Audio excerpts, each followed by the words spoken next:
Hey stars, it's Stellar, and I know I just uploaded a video adding on to my Monday series I've been doing for a while, but stuff happened.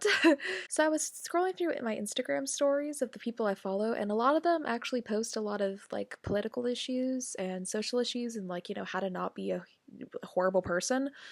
And I came across this post that was saying something like why you shouldn't use 44 days as like an edgy audio. I had no idea what the song was, so I was like, alright, I'll check out this post.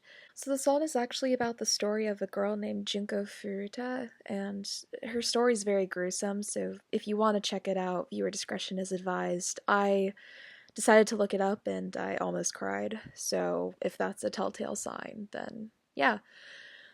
Um, it mentioned how using this song as like some kind of edgy edit song is just, disrespectful. So after I figured out what the song was about and actually listened to it, which honestly I'm very glad I never heard the song before, because if I didn't hear about any of this information, I probably would have not seen a problem with this, but there is a problem with that.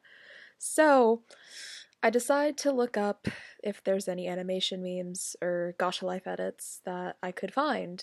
And I actually did find a Gacha Life edit that people were already saying, like, don't use this audio, it's disrespectful to the victim, with like 8 likes because the video is very rare. But I was very happy to see that, and some of them were actually like from like 30 minutes ago when I first saw it, so that's actually really cool. But then I come across this one animation meme, and before I continue, don't bully the creator. Don't do it.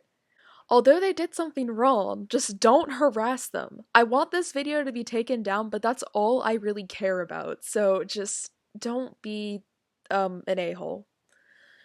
Um I saw that the top comment was saying, if you talk about Junko, I will break your back, and it's like, "Oh, you've had this problem before, huh?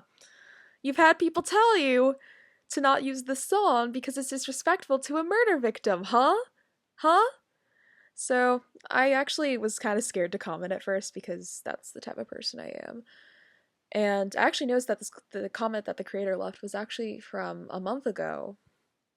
So, So I decided to engage and comment on the post. I said the following: "You must be so ignorant if you think taking down a video or changing the audio is somehow worse than leaving up a video using audio about a murder victim you fully knew about. Are you that dense? Is this fan-made backstory for a character from a Roblox game more important to you than respecting a murder victim? What is wrong with you?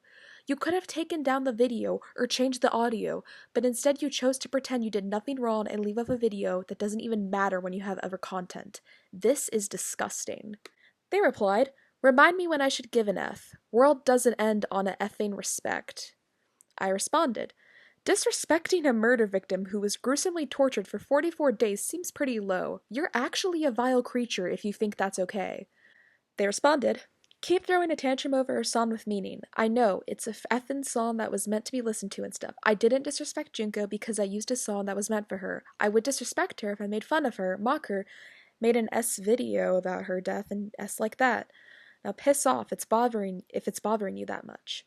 I responded, "It's honestly insane that you're adamant to keep up this one video when you have other videos too." I then sent a link to the post I saw that made me down this whole spiral.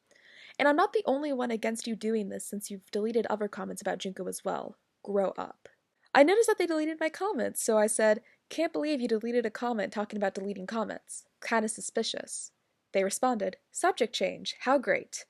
I responded, "I changed the subject because you purposely did it by deleting my comment linking you to an Instagram post talking about why people like you are wrong.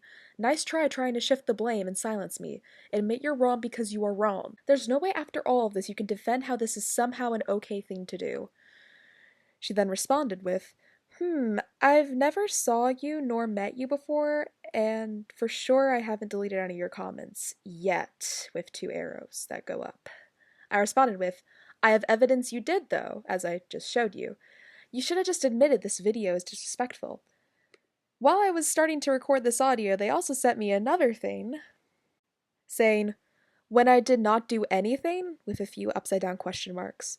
"How can you assume that, though? And I think this video isn't disrespectful because it's not about her, except that song, which was made publicly." The funny thing is, I actually do have proof of them deleting my comment, and it's because I was literally on Instagram just posting about how crazy the situation had gone since I reposted the Instagram post to my story, because that's just what I do. And I decided to refresh to see if any of the comments are coming back, because my notifications on YouTube are like stupid, what's new? And the comment was gone. It was deleted.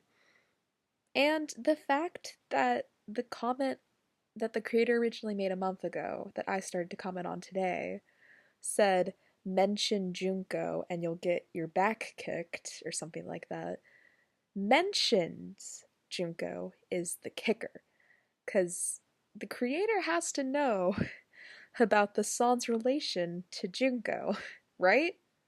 That clearly means that other comments informed them about this, because why else would you put that there unless the comment section was filled with stuff saying take down this video because Junko is a victim and this song is meant to honor her.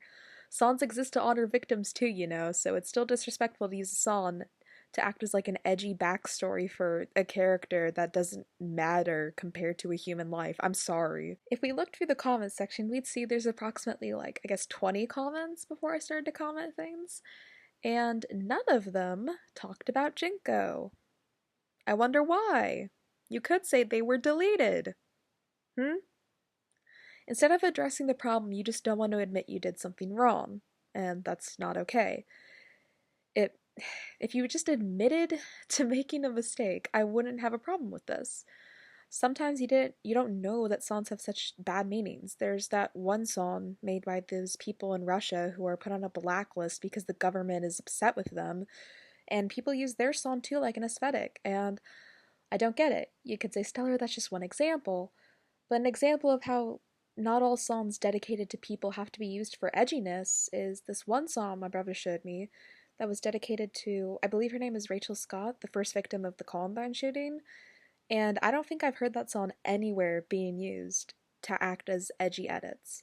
And whether you realize it or not, songs can be dedicated to people, or are meant to be implied for a certain person. Songs are dedicated to people, like a lot of them are.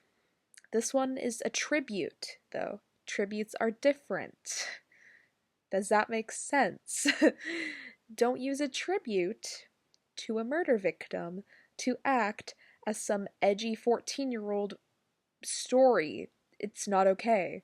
I'm not saying your story is edgy and you're 14, but I'm saying this is a backstory for a fictional character using audio, using a way more gruesome end to someone's real life, and that is not okay.